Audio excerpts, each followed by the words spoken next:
അസ്സലാമു അലൈക്കും. ബിസ്മില്ലാഹിർ റഹ്മാനിർ റഹീം. കൂട്ടുകാരെ, എല്ലാവർക്കും സുഖമല്ലേ?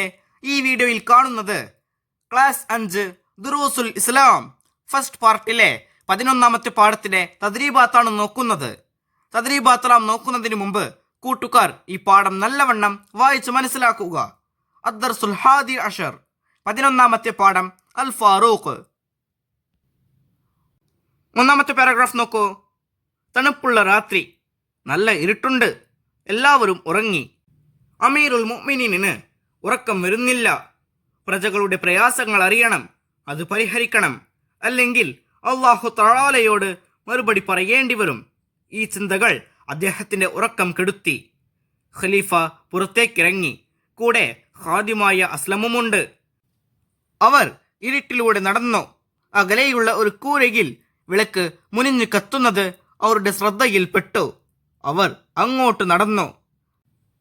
അടുപ്പിൽ കലം വെച്ചിരിക്കുന്നു. ഒരു സ്ത്രീ അതിൽ കൈലിട്ടിളക്കുന്നു.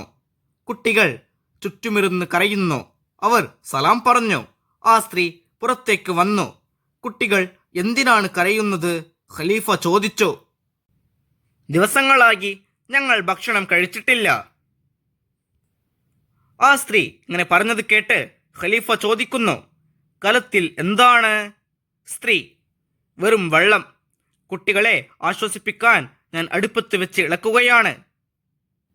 ഭക്ഷണമാണെന്ന് കരുതി അവർ ഇരിക്കും. കരഞ്ഞു ക്ഷീണിക്കുമ്പോൾ അവർ ഉറങ്ങും. കൂടെ ഞാനും ഉറങ്ങും. ദിവസങ്ങളായി ഞങ്ങളുടെ അവസ്ഥ ഇതാണ്. ഖലീഫ ബൈത്തുൽ മാലിന്റെ കലവറയിലേക്ക് ഓടി. അടുത്ത പേജ് നോക്കൂ. ഒരു ചാക്ക് ധാന്യപ്പൊടിയും ഒരു തോൽ പാത്രം നെയ്യുമെടുത്തു. അതെന്റെ ചുമലിലേക്ക് എടുത്തു വെക്കൂ, ഖലീഫ ഖാദിമിനോട് ആവശ്യപ്പെട്ടു. ഞാൻ എടുത്തുകൊള്ളാം, അസ്ലം പറഞ്ഞു. ഖിയാമത്ത് നാളിൽ എന്റെ ഭാരം നീ ചുമക്കുമോ? അദ്ദേഹം തിരിച്ചു ചോദിച്ചു. അവർ ആ സ്ത്രീയുടെ വീട്ടിലെത്തി. പൊടി കുഴച്ചു, അടുപ്പ് കത്തിച്ചു, റൊട്ടി ചുട്ടെടുത്തു, കുഞ്ഞുങ്ങൾക്ക് മുമ്പിൽ വെച്ചു കൊടുത്തു. അവർ കഴിക്കുന്നത് സന്തോഷത്തോടെ നോക്കി നിന്നു. അവർക്ക് വേണ്ടതെല്ലാം നൽകി സന്തോഷത്തോടെ മടങ്ങി. രണ്ടാം ഖലീഫ ഉമർ റളിയല്ലാഹു അൻഹുവായിരുന്നു ഈ ജനസേവകൻ. ബനു അദി വംശത്തിൽ ഖത്താബിന്റെയും ഹന്തമയുടെയും മകനായി നബി സല്ലല്ലാഹു അലൈഹി വസല്ലമയുടെ ജനനത്തിന്റെ 13ാം കൊല്ലം അദ്ദേഹം ഭൂജാതനായി. അബു ഹഫ്സ് എന്ന വിളിപ്പേരിൽ അറിയപ്പെട്ടു. നുബൂവത്തിന്റെ 6ാം വർഷം ഇസ്ലാം സ്വീകരിച്ചു. നബി സല്ലല്ലാഹു അലൈഹി വസല്ലമയെ വധിക്കാൻ പുറപ്പെട്ടതായിരുന്നു. വഴിയിൽ വെച്ച് സഹോദരിയുടെ വീട്ടിൽ കയറി. അവിടെ നിന്ന് പരിശുദ്ധ ഖുർആൻ പാരായണം കേൾക്കാനിടയായി. ഉമർ റളിയല്ലാഹു അൻഹുവിന് മാനസാന്തരമുണ്ടായി. തിരുസവിധത്തിലെത്തി. ഇസ്ലാം സ്വീകരിച്ചു. ഈ സംഭവം പരസ്യമായി പ്രബോധനം ചെയ്യാൻ മുസ്ലിങ്ങൾക്ക് ധൈര്യം നൽകി. നബി സല്ലല്ലാഹു അലൈഹി വസല്ലമ അൽ ഫാറൂഖ് എന്ന് സ്നേഹപൂർവ്വം വിളിച്ചു. തടിച്ച് നീളമുള്ളവരായിരുന്നു ഉമർ റളിയല്ലാഹു അൻഹു. ചുവപ്പ് കലർന്ന വെളുത്ത നിറം, അസാമാന്യ ധീരതയും ദൃഢനിശ്ചയവുമുള്ള മനസ്സ്, ആരോഗ്യ ദൃഢഗാത്രൻ. അൽ അഷ്റത്തുൽ മുബശ്ശറയിൽ പെട്ടവരാണവർ. നബി സല്ലല്ലാഹു അലൈഹി വസല്ലമ പറഞ്ഞു, ഉമറേ, താങ്കൾ ഒരു വഴിയിൽ പ്രവേശിച്ചാൽ ശൈത്താൻ ആ വഴിയിൽ നിന്ന് മാറി സഞ്ചരിക്കും. തീർച്ചയായും അല്ലാഹു ഉമറിന്റെ നാവിലും ഖൽബിലും സത്യം നിക്ഷേപിച്ചിരിക്കുന്നു. ഉമർ റളിയല്ലാഹു അൻഹു സൂക്ഷ്മതയോടെ ജീവിച്ചു. ലളിത ജീവിതം നയിച്ചു. കഷ്ണം വെച്ച വസ്ത്രങ്ങൾ ധരിച്ചു. എല്ലാവർക്കും നീതിയും സമാധാനവും ഉറപ്പുവരുത്തി. പ്രജാവത്സലനും നീതിമാനുമായിരുന്നു അദ്ദേഹം. അത് കാരണം രാജ്യത്ത് ശാന്തിയും സമൃദ്ധിയും കൈവന്നു. ഇനി നോക്കൂ ഭരണ പ്രവർത്തനങ്ങൾ. 1. അക്രമത്തിലും അനീതിയിലും അധിഷ്ഠിതമായ ബൈസാന്തിൻ സാമ്രാജ്യത്തിന് അന്ത്യം കുറിച്ചു. 2. കിസ്രയുടെ അക്രമ ഭരണത്തിൽ നിന്ന് സിറിയ, ഫലസ്തീൻ എന്നിവയെ മോചിപ്പിച്ചു. 3. മുസ്ലിം ഭരണത്തിന്റെ വ്യാപ്തി വർദ്ധിപ്പിച്ചു. 4. ബൈത്തുൽ മാലിൽ നിന്ന് ഓരോരുത്തർക്കും വാർഷിക വിഹിതം നൽകി. 5. അതിനായി പ്രത്യേക രജിസ്റ്റർ തയ്യാറാക്കി. 6. അൽ മസ്ജിദുൽ ഹറാമും അൽ മസ്ജിദുൽ നബവിയും വിശാലമാക്കി. 7. ഹിജ്റ വർഷ കലണ്ടർ നടപ്പിലാക്കി. 8. 20 റക്അത്തുള്ള തറാവീഹ് നിസ്കാരം ഒരു ഇമാമിന്റെ കീഴിൽ പുനഃക്രമീകരിച്ചു. 9.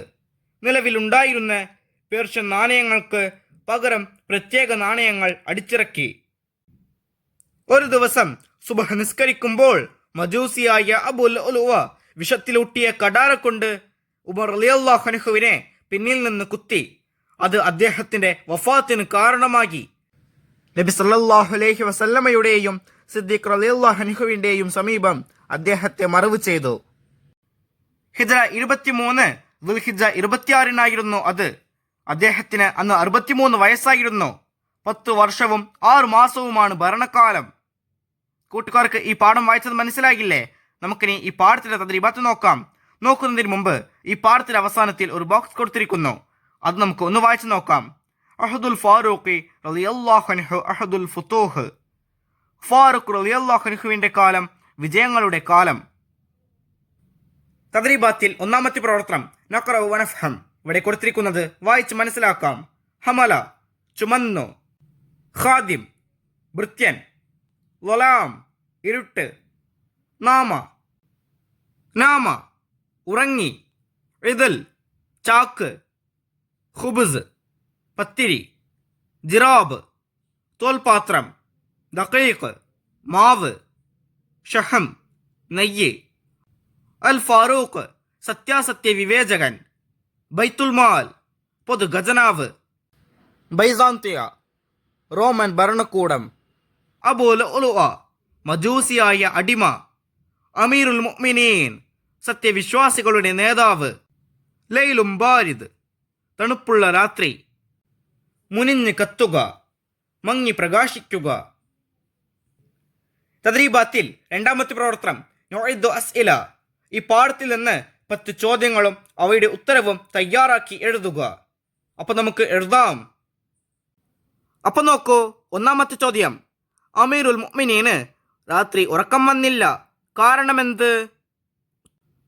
ഉത്തരം: പ്രജകളുടെ പ്രയാസങ്ങൾ അറിയണം, അത് പരിഹരിക്കണം, അല്ലെങ്കിൽ അല്ലാഹു തആലയോട് മറുപടി പറയേണ്ടി വരും എന്ന ചിന്ത അദ്ദേഹത്തിന്റെ ഉറക്കം കെടുത്തിയതിനാൽ അദ്ദേഹത്തിന് ഉറക്കം വന്നില്ല.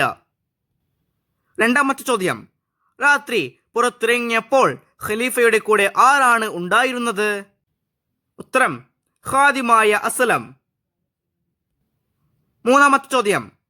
രണ്ടാം ഖലീഫയുടെ പേര് എഴുതുക. ഉത്തരം: ഉമർ റളിയല്ലാഹു അൻഹു. നാലാമത്തെ ചോദ്യം. ആ സ്ത്രീയുടെ കുട്ടികൾ കരഞ്ഞത് എന്തിനായിരുന്നു? ഉത്തരം: ദിവസങ്ങളായി ആ സ്ത്രീയുടെ കുട്ടികൾ ഭക്ഷണം കഴിച്ചിട്ടില്ലായിരുന്നു. അഞ്ചാമത്തെ ചോദ്യം.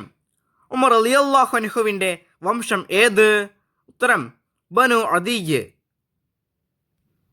6. ഉമർ റളിയല്ലാഹു അൻഹുവിന്റെ പിതാവിന്റെയും മാതാവിന്റെയും പേര് എഴുതുക. ഉത്തരം: പിതാവ് ഖത്താബ്, മാതാവ് ഹന്തമ. ഏഴാമത്തെ ചോദ്യം.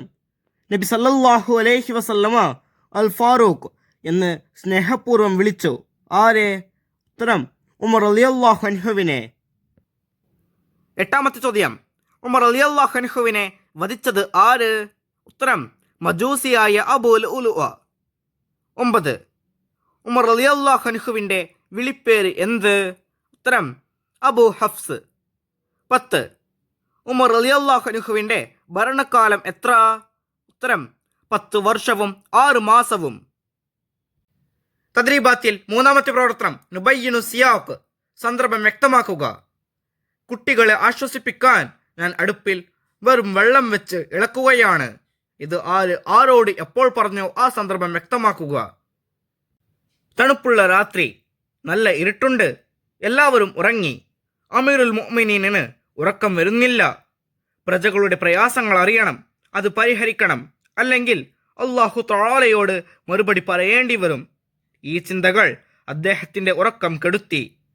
ഖലീഫ പുറത്തേക്കിറങ്ങി. കൂടെ ഖാദിമായ അസ്ലമുമുണ്ട്. അവർ ഇരുട്ടിലൂടെ നടന്നു. അകലെയുള്ള ഒരു കൂരയിൽ വിളക്ക് മുനിഞ്ഞ് കത്തുന്നത് അവരുടെ ശ്രദ്ധയിൽപ്പെട്ടു. അവർ അങ്ങോട്ട് നടന്നു. അടുപ്പിൽ കലം വെച്ചിരിക്കുന്നു. ഒരു സ്ത്രീ അതിൽ കൈലിട്ടിളക്കുന്നു. കുട്ടികൾ ചുറ്റുമിരുന്ന് കരയുന്നു. അവർ സലാം പറഞ്ഞു. ആ സ്ത്രീ പുറത്തേക്ക് വന്നു. കുട്ടികൾ എന്തിനാണ് കരയുന്നത്? ഖലീഫ ചോദിച്ചു. ദിവസങ്ങളായി തങ്ങൾ ഭക്ഷണം കഴിച്ചിട്ടില്ലെന്ന് സ്ത്രീ മറുപടി പറഞ്ഞു. കലത്തിൽ എന്താണ്? ഖലീഫ വീണ്ടും ചോദിച്ചു. അപ്പോൾ ആ സ്ത്രീ പറഞ്ഞ മറുപടിയാണിത്. തദ്രീബാത്തിൽ നാലാമത്തെ പ്രവർത്തനം നുഅയ്ദു ജദ്വല. അൽ അഷ്റത്തുൽ മുബശ്ശറയുടെ പേരുകൾ താഴെയുള്ള പട്ടികയിൽ എഴുതുക. അൽ അഷ്റത്തുൽ മുബശ്ശറ എന്ന് പറഞ്ഞാൽ സ്വർഗം കൊണ്ട് സന്തോഷവാർത്ത അറിയിക്കപ്പെട്ട 10 സ്വഹാബിമാരാണ്. അവരുടെ പേരുകൾ നമ്മൾ ഈ താഴെയുള്ള പട്ടികയിൽ എഴുതണം. 1. അബൂബക്കർ സിദ്ദീഖ് റളിയല്ലാഹു അൻഹു. 2. ഉമർ ബിനുൽ ഖത്താബ് റളിയല്ലാഹു അൻഹു. 3. ഉസ്മാൻ ബിൻ അഫ്ഫാൻ റളിയല്ലാഹു അൻഹു. 4. അലി ബിൻ അബീ ത്വാലിബ് റളിയല്ലാഹു അൻഹു. 5. ത്വൽഹത്ത് ബിൻ ഉബൈദില്ലാഹ് റളിയല്ലാഹു അൻഹു. ഇപ്പുറത്ത് നോക്കൂ. 6. സുബൈർ ബിൻ അവ്വാം റളിയല്ലാഹു അൻഹു. 7. അബ്ദുറഹ്മാൻ ബിൻ ഔഫ് റളിയല്ലാഹു അൻഹു. 8. സഅദ് ബിൻ അബീ വഖാസ് റളിയല്ലാഹു അൻഹു. 9. സഈദ് ബിൻ സൈദ് റളിയല്ലാഹു അൻഹു. 10. അബൂ ഉബൈദത്ത് ബിൻ ജറാഹ് റളിയല്ലാഹു അൻഹു. തദ്രീബാത്തിൽ അഞ്ചാമത്തെ പ്രവർത്തനം നുഅയ്ദു ഫിഖറ. ഖണ്ഡിക തയ്യാറാക്കാനുള്ളതാണ്. 1. ഉമർ റളിയല്ലാഹു അൻഹുവിന്റെ മഹത്വങ്ങൾ. അൽ അഷ്റത്തുൽ മുബശ്ശറയിൽ പെട്ടവരാണ് ഉമർ റളിയല്ലാഹു അൻഹു. നബി സല്ലല്ലാഹു അലൈഹി വസല്ലമ പറഞ്ഞു, ഉമറേ, താങ്കൾ ഒരു വഴിയിൽ പ്രവേശിച്ചാൽ ശൈത്താൻ ആ വഴിയിൽ നിന്ന് മാറി സഞ്ചരിക്കും. തീർച്ചയായും അല്ലാഹു ഉമറിന്റെ നാവിലും ഖൽബിലും സത്യം നിക്ഷേപിച്ചിരിക്കുന്നു. ഉമർ റളിയല്ലാഹു അൻഹു സൂക്ഷ്മതയോടെ ജീവിച്ചു. ലളിത ജീവിതം നയിച്ചു. കഷ്ണം വെച്ച വസ്ത്രങ്ങൾ ധരിച്ചു. എല്ലാവർക്കും നീതിയും സമാധാനവും ഉറപ്പുവരുത്തി. പ്രജാവത്സലനും നീതിമാനുമായിരുന്നു അദ്ദേഹം. അത് കാരണം രാജ്യത്ത് ശാന്തിയും സമൃദ്ധിയും കൈവന്നു. നുഅയ്ദു ഫിഖറ എന്നതിൽ രണ്ടാമത്തത് ഉമർ റളിയല്ലാഹു അൻഹുവിന്റെ പ്രധാന പ്രവർത്തനങ്ങൾ. 1. അക്രമത്തിലും അനീതിയിലും അധിഷ്ഠിതമായ ബൈസാന്തിൻ സാമ്രാജ്യത്തിന് അന്ത്യം കുറിച്ചു. 2. കിസ്രയുടെ അക്രമ ഭരണത്തിൽ നിന്ന് സിറിയ, ഫലസ്തീൻ എന്നിവയെ മോചിപ്പിച്ചു. 3. മുസ്ലിം ഭരണത്തിന്റെ വ്യാപ്തി വർദ്ധിപ്പിച്ചു. 4. ബൈത്തുൽ മാലിൽ നിന്ന് ഓരോരുത്തർക്കും വാർഷിക വിഹിതം നൽകി. 5. അതിനായി പ്രത്യേക രജിസ്റ്റർ തയ്യാറാക്കി. 6. അൽ മസ്ജിദുൽ ഹറാമും അൽ മസ്ജിദുൽ നബവിയും വിശാലമാക്കി. 7. ഹിജ്റ വർഷ കലണ്ടർ നടപ്പിലാക്കി. 8.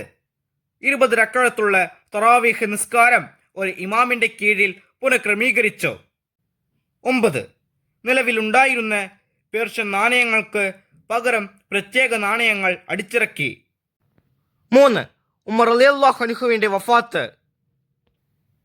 ഒരു ദിവസം സുബ്ഹ് നിസ്കരിക്കുമ്പോൾ മജൂസിയായ അബൂ ലുഅ്ലുഅ വിഷത്തിലൂട്ടിയ കടാറ് കൊണ്ട് ഉമർ റളിയല്ലാഹു അൻഹുവിനെ പിന്നിൽ നിന്ന് കുത്തി.